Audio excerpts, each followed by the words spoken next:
Good afternoon, everyone, and welcome back to another week of our Ray Live series. I'm your host, Lamarcua Crowders. Thank every single one of you for joining me today. We're continuing our focus on National Women's History Month and focusing on female leaders in our Ray offices. This week, we're talking with Ray's Director of Development and Principal, Annie Yoder. Annie started her career as an intern here at Ray and has worked her way up to principal. Annie has had a lot of great insights about developing leaders, and she's here today to share all of them with us. So please help me welcome Annie Yoder. Hey, Lamarcus, how are you? Good afternoon, Annie. Thank you so very much for joining us. We know that you're very busy. It's busy season. You're probably dealing with a lot. I know that you're not doing any tax work probably now since you transitioned to your Director of Development position, but Yep. I know that you're very busy just because you're a leader here at Ray. So thank you for joining us today. Of course. I always tell people busy is relative. We're all busy. It's just different busy for everyone. So thanks. I'm excited. I'm excited to be here. Of course. And Annie, to get us started off here, can you tell us a little bit about yourself, what you do here at Ray? I know that we'll dive into that a little bit more. So you kind of keep that short. No, for sure. I tell people all the time, I can do it quickly. I've had 3 careers here. So I was in audit. I am a certified fraud examiner. So I did a litigation support work, so forensic accounting. And then my heart and luckily my career took me to the people side of the house. So I'm director of development now, and I deal with our people stuff in the firm. So that's a little bit about me. I do have to give a shout out to my awesome husband, Walt, and my 2 beautiful kids, Trey and Micah, too, because they're a big part of my life, of course. You have to give them a shout out. I mean, they help you get to where you're at now, and they help you to keep going. So That's right. Shout out to them. So Annie, you mentioned that you are now the Director of Development here at Ray. Can you tell us a little bit more about, give us more detail about this role and why Ray thought it was so important to create this role for you and potentially somebody in the future? Yeah, absolutely. So the role is new to the firm, and a lot of people, when they see the title, they think automatically I'm the Director of Business Development, and I'm not. I certainly have dabbled in those types of things, but I am not by trade a business developer. I'm a people developer. And so the role came out of our Next Gen program, which is our leadership program in the firm. And ultimately, our team, our group of Next Geners decided that developing people, training, development, the soft skills, the technical skills, all that stuff was so important to the firm and the growth and kind of the fruition. It came to fruition because of NextGen, but because our team thought so hard and long about it, they said, this is so important that the firm continues into perpetuity that it just grew out of that.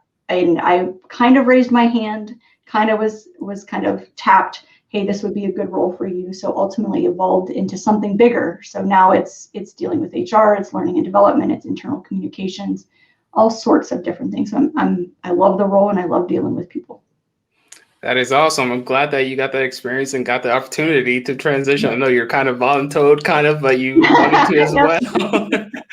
But that's amazing. I know that personally, you've helped me develop here at Ray. I mean, just all the things that you do, and you help a lot of other people. So thank you for doing what you do. Annie, and when we were talking yesterday, you mentioned, I'm trying to understand this more myself as well, leading knowledge-based work versus command and control. Can you tell us a little bit more about that? Yeah, so kind of the old school management style was very command and control. We're going to tell you from the top what needs to be done, and then we're going to hold you accountable, right? It was up here, top down kind of approach. Well, in our organization, in many organizations, it's not, we're all knowledge workers. What we do is about the knowledge that we have. And so in a knowledge-based organization, being a true leader is really about standing beside someone, not necessarily being the expert, but standing beside someone and making sure that they have the resources they need to be successful. So it's not really about command and control. It's about working together side by side and make sure you help and you are leading that person. So that's really the difference. It's kind of an old school, I would say, way of thinking of running an organization versus being in a knowledge-based organization. Awesome. That is amazing. And you probably kind of saw both of those transitions and both of those types of leadership as well. Around what time would you say we transitioned to this more knowledge-based role if you do have that. If not, then Yeah. that's fine. Yeah, no, that's a super good question. I think as an industry, it's still command and control still exist, certainly outside of Ray, depending on the organization. Part of it is just kind of who the leaders are and the tone at the top. And it's been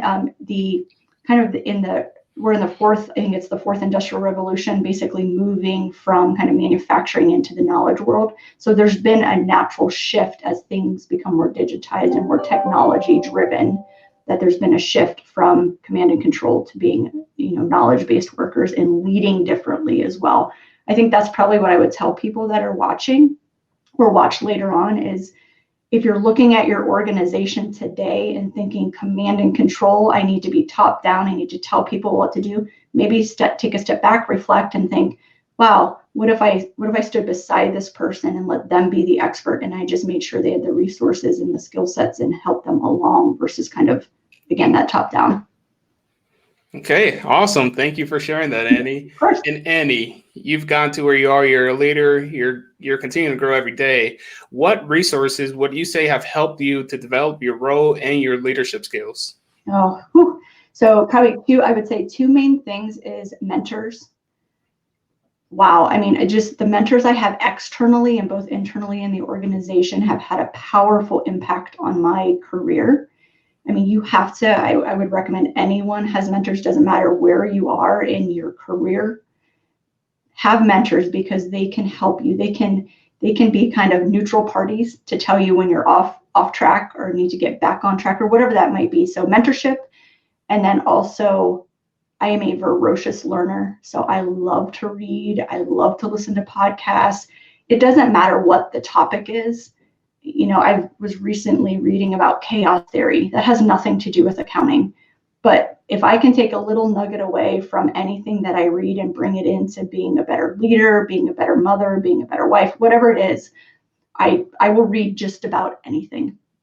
One thing I don't do is I only have LinkedIn. I don't have other social medias, but choose what you want, certainly. I mean, we're on Facebook Live, for goodness sakes, but so hopefully people are watching. But I've just chosen myself to dive into books, podcasts, and that mentorship.